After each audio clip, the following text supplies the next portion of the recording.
Hello and welcome to my channel desified Umme. और आज की वीडियो जो है वो आप लोगों की क्यूरीज को ही आंसर करेगी एज यूजुअल, जैसे कि हमेशा होता है। वीज़ाज़ पे आज हम बात करेंगे, वीज़ा डिलेज पे आज हम बात करेंगे और मैं आपको कुछ ऐसे रीजंस बताऊंगी, कुछ ऐसी चीज़ें बताऊंगी जो कि आपको बहुत ज़्यादा हेल्प आउट करेंगी बेटर अंडरस्टैंड करने में कि वीज़ा का जो प्रोसेस है वो किस तरीके से काम करता है और क्यों डिलेज आ रहे हैं।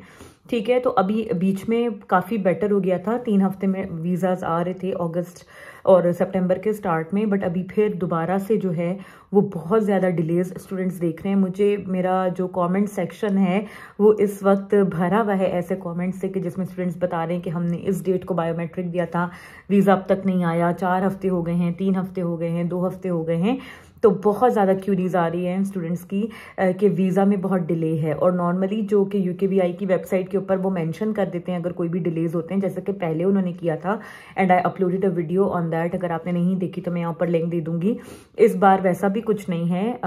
gov.uk की वेबसाइट पे इस वक्त ऑफिशियली कोई डिले मेंशन नहीं है कि कुछ डिले आ रहा है, बट स्टिल स्टूडेंट्स बहुत ज़्यादा डिलेज फेस कर रहे हैं। नॉर्मल प्रोसेसिंग टाइम तो 3 हफ्ते का ही लिखा हुआ है, बट स्टूडेंट्स को यूजुअली 4 से 5 हफ्ते लग रहे हैं अपना वीज़ा लेने में। और क्योंकि सितंबर इनटेक वालों ने ऑलरेडी इतने ज़्यादा हर्डल्स फेस किए हैं कि अब जो वीज़ा ना आने का वेट है वो उनको बहुत ही ज़्यादा स्ट्रेस आउट कर रहा है और वो बहुत ही परेशान हो रहे हैं। तो सबसे पहले तो मैं आपको ब्रेक डाउन कर देती हूँ। 5 चीज़ें हैं, 5-6 चीज़ें हैं जो कि मैं आपको बताऊंगी कि वीज़ाज डिले क्यों होते हैं। और बहुत ज़्यादा स्टूडेंट्स मुझे ये क्यूरी कर रहे हैं कि हमने प्रायोरिटी सर्विस में वीज़ा लगाया है लेकिन फिर भी हमारा वीज़ा नहीं आया।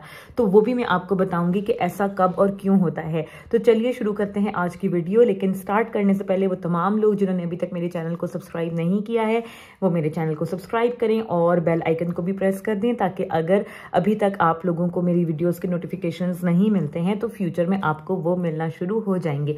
तो चलिए शुरू करते हैं, लेट्स गेट स्टार्टेड। सबसे पहला चीज जो मैं आपको बताऊंगी वो ये कि gov.uk की वेबसाइट पे अगर आप जाएंगे इस तरीके से तो वहां पर आप देखेंगे कि उन्होंने बताया हुआ है कि वीजा जो हैं वो किन सिचुएशन में डिले होता है और कब जो है वो आपकी एप्लीकेशन जो है वो एक कॉम्प्लिकेटेड एप्लीकेशन समझी जाती है। बिकॉज मुझे बहुत सारे स्टूडेंट्स ने ये भी कॉमेंट्स में बताया है कि हमने जब पेड इंक्वायरी की है या इवन अगर पेड इंक्वायरी नहीं भी की तो खुद ही से यूकेवीआई जो है एम्बेसी है वहां से हमें ईमेल आ गई है कि आपकी वीजा एप्लीकेशन जो है वो स्ट्रेट फॉरवर्ड नहीं है और इसकी वजह से आपके वीजा की प्रोसेसिंग में टाइम ज्यादा लगेगा। तो आज मैं आपको ये भी बताऊंगी कि वीजा एप्लीकेशन कब किन किन चीजों की वजह से स्ट्रेट फॉरवर्ड नहीं रहती और आपने उन चीजों का ध्यान रखना है उन तमाम स्टूडेंट्स ने जो अब जनवरी इनटेक के लिए अपने वीजास को अप्लाई करेंगे। सबसे पहली चीज, जब आप gov.uk की वेबसाइट पर जाएंगे तो आपको पता लगेगी कि why your visa take longer. ठीक है, उसमें उन्होंने कुछ चीजें बताई हुई हैं कि आपका वीजा जो है उसको लॉन्गर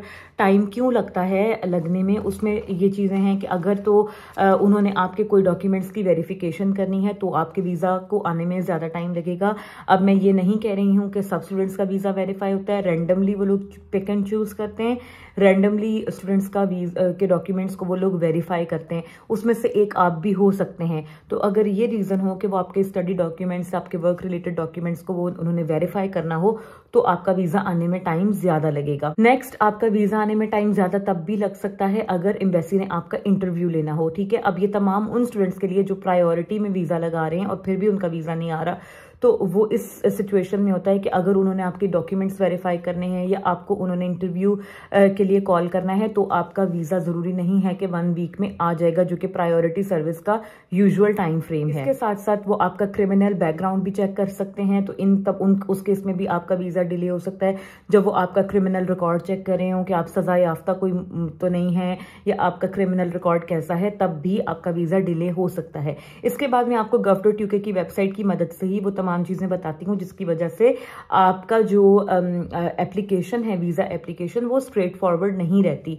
ठीक है, वो कॉम्प्लिकेटेड हो जाती है। उसमें तमाम चीज़ें आ जाती हैं, जैसे कि अगर कोई आपके डॉक्यूमेंट्स मिसिंग हैं या आपने कोई डॉक्यूमेंट्स वेरीफाई करने हैं या अगर आपका यूके का पहले कोई वीज़ा रिफ्यूज़ल है या आपको यूके से किसी बेसिस के ऊपर पहले डिपोर्ट किया गया था या आपका वीज़ा कर्टेल किया गया था या अगर आपका ऑस्ट्रेलिया, न्यूजीलैंड, अमेरिका और जो यूरोपियन कंट्रीज़ है वहाँ का अगर कोई वीज़ा आपका रिफ्यूज़ हुआ था तो भी आपकी एप्लीकेशन स्ट्रेट फॉरवर्ड नहीं रहती। इसके अलावा और बहुत सारे रीजंस हैं, जैसे कि क्रिमिनल कन्विक्शन है, कोई क्रिमिनल ऑफेंस आपने पहले यूके में किया था, आपने कोई अपने होम कंट्री में कुछ ऐसा किया हुआ है, वो आपकी वेरिफिकेशन में टाइम लग सकता है, आपके डॉक्यूमेंट्स की वेरिफिकेशन में टाइम लग सकता है। ये तमाम चीज़ें आपकी एप्लीकेशन को स्ट्रेट फॉरवर्ड नहीं बनाती, ठीक है, और आपकी एप्लीकेशन कॉम्प्लिकेटेड हो जाती है। इसके अलावा स्टूडेंट्स बहुत से कभी कभी मिस्टेक ये भी हो जाती है कि जब वो वीएफएस के सेंटर जाते हैं या वो खुद से अगर डॉक्यूमेंट्स अपलोड कर रहे हैं स्कैन करके, तो वो कोई इंपॉर्टेंट डॉक्यूमेंट मिस कर देते हैं, नहीं अपलोड हो पाता उनसे, या किसी और टेक्निकल रीजन की वजह से अपलोड नहीं हो पाता,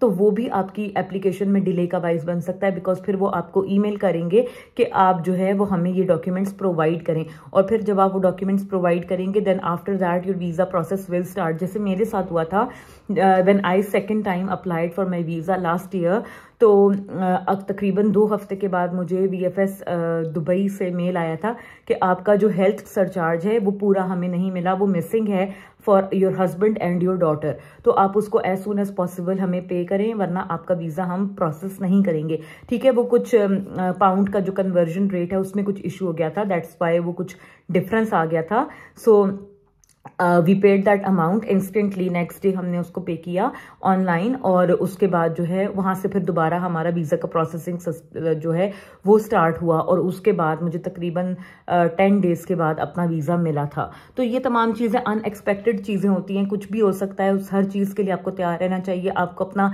स्पैम फोल्डर, अपना ईमेल्स, अपने मैसेजेस और अपनी कॉल्स को लाजमी चेक रखना चाहिए, चेक करना चाहिए डेली ड्यूरिंग ऑफिस आवर्स। आप देखें कि आपको कोई मेल तो नहीं आ रही है या आपको कोई कॉल तो नहीं आ रही है। अब ये भी मैं आपको नहीं कह रही हूँ कि आप बिल्कुल ही बस कंप्यूटर के आगे बैठ जाएं और फोन हाथ में पकड़ लें, but keep an I on emails. अगर आपके इनबॉक्स में कोई ईमेल नहीं आ रही, कीप रिफ्रेशिंग इट। आप अपना स्पैम फोल्डर देखें कि वहां तो नहीं कोई जंक में तो नहीं कोई ईमेल चली गई, क्योंकि बहुत दफा ऐसा भी होता है। तो ये सब चीजों का आपने ध्यान रखना है।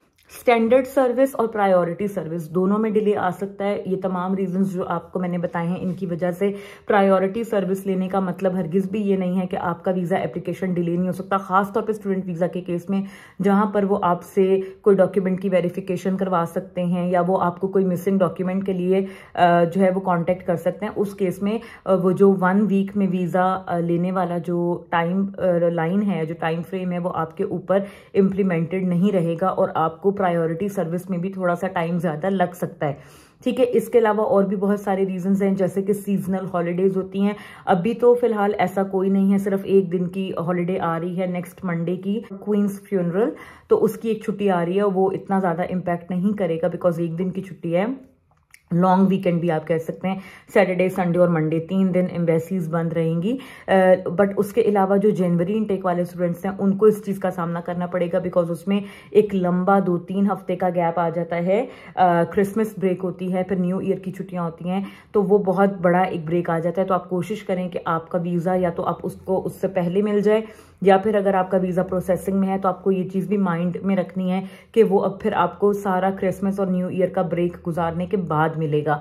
ठीक है, तो ये चीज़ आपको जहन में रखनी चाहिए। मैंने अपना वीज़ा अप्लाई किया था जब मैं पहली दफ़ा आई थी जनवरी इनटेक के लिए, तो मैंने अपना वीज़ा 18 दिसंबर को अप्लाई किया था और मुझे मेरा वीज़ा मिला था 9 जनवरी को। ठीक है, तो ये चीज़ आप देख रहे हैं कि ये आपने जहन में रखना है, इतना डिले आता है और इतना आपको टाइम लग सकता है बिकॉज बीच में सारी छुट्टियां भी आ जाती हैं। उसके बाद यूक्रेन वॉर की वजह से भी there is still an impact, क्योंकि उनका स्टाफ वगैरह जो है वो वहाँ पर बिजी है।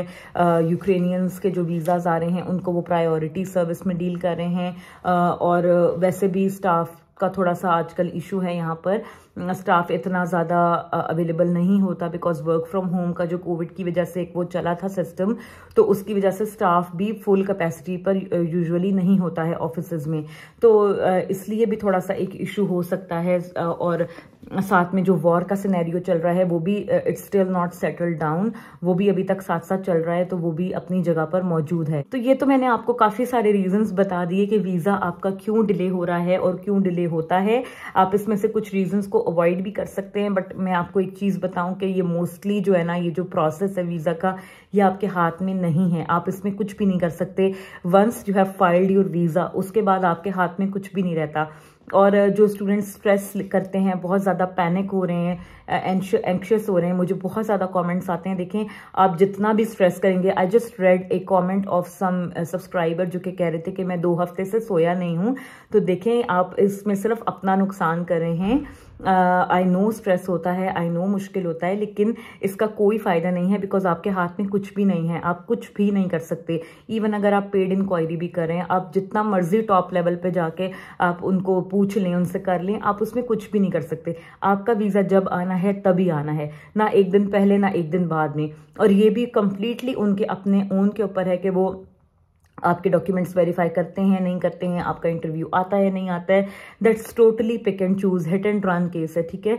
ज़रूरी नहीं है कि आपका आएगा, आपका आ भी सकता है। तो इसमें इतना ज़्यादा स्ट्रेस आउट होने की ज़रूरत नहीं है। आपने अपना बेस्ट किया है, आपने एफर्ट की है, आपने हर चीज़ की है। बाकी जो कुछ भी है वो आप अल्लाह पर छोड़ दें और just wait for the best thing to come forward for you. इंतज़ार करें कि आपके लिए अच्छा होगा और अच्छा ही डिसीजन आएगा। आई ऑलवेज से दैट काम your self with the thing कि जब भी आए, चाहे देर से ही आए, बट अच्छा आए, पॉजिटिव आए। जल्दी आए और ख़राब आए, उसका कोई फ़ायदा नहीं है। तो बेशक देर से आ जाए, बट आए अच्छा, ठीक है। तो इतना स्ट्रेस मत करें, इतना पैनिक मत हों, अपना प्रिपरेशन अच्छे से करें, डॉक्यूमेंट सही पूरे प्रोवाइड करें, तो आपका वीज़ा एप्लीकेशन स्ट्रेट फॉरवर्ड रहेगी और आपके चांसेस ज़्यादा होंगे कि आपका वीज़ा जल्दी से आपको मिल जाएगा। इसके साथ साथ एक थोड़ा सा अपडेट जो मैं देना चाह रही थी, सितंबर इनटेक वाले स्टूडेंट्स जो कि अब आ रहे हैं, तो एकोमोडेशन का बहुत ज़्यादा मसला है। कंट्री वाइड स्कॉटलैंड में बहुत ज़्यादा शॉर्टेज है एकोमोडेशन की, और अब तो इतना ज़्यादा शॉर्टेज है कि हमें ऑफिशियली GCU से स्टाफ को ईमेल्स आ रही हैं कि जो है, अगर आपके आसपास कोई एकोमोडेशन खाली है तो आप हमें बता सकते हैं। आप जैसे इंटरनेशनल स्टूडेंट हैं और आप अगर आपकी टर्म टाइम ख़त्म हो गई है और आप शिफ्ट कर रहे हैं, तो आप हमें एज सून एज पॉसिबल बताएं, क्योंकि GCU के अपने बहुत सारे स्टूडेंट्स ऐसे हैं कि जिन्हें एकोमोडेशन नहीं मिल रही। और अब यूनिवर्सिटी ने एक ऑफिशियल लेवल पर, एक यूनिवर्सिटी के लेवल पर एकोमोडेशन के लिए एक एफर्ट शुरू किया है। वो अपने स्टाफ को और स्टूडेंट्स को कह रहे हैं कि अगर आपको किसी भी एकोमोडेशन का पता है या आप एकोमोडेशन जो है वो वेकेंट करें, तो आप कोशिश करें कि आप हमें बताएं ताकि हम अपने स्टूडेंट्स को एकोमोडेट कर सकें। तो आप देख रहे हैं कि यूनिवर्सिटीज़ यहाँ पे कितना ज़्यादा सपोर्ट प्रोवाइड करती हैं इंटरनेशनल स्टूडेंट्स को। इनिशियली आपको आके थोड़ा सा तकलीफ का सामना करना पड़ेगा, बिकॉज अकोमोडेशन अभी कहीं भी अवेलेबल नहीं है। और आप में से तमाम वो लोग जिन्हें मिल गई है, जिन्होंने अरेंज कर ली है, you are very very lucky and you should just stick to the accommodation that you have found, because अभी बहुत सवेयर किस्म का एक अकोमोडेशन शॉर्टेज आया हुआ है यहाँ पर। तो आई होप कि जितने भी स्टूडेंट्स आ रहे हैं सबको कुछ ना कुछ जगह रहने के लिए मिल जाए और आप लोगों के लिए अच्छा हो। अगर आपको आज की वीडियो पसंद आई हो तो give this video a thumbs up, subscribe to my channel, share my content with everyone, your friends and family, and I will see you guys in another video. Take care. Bye bye.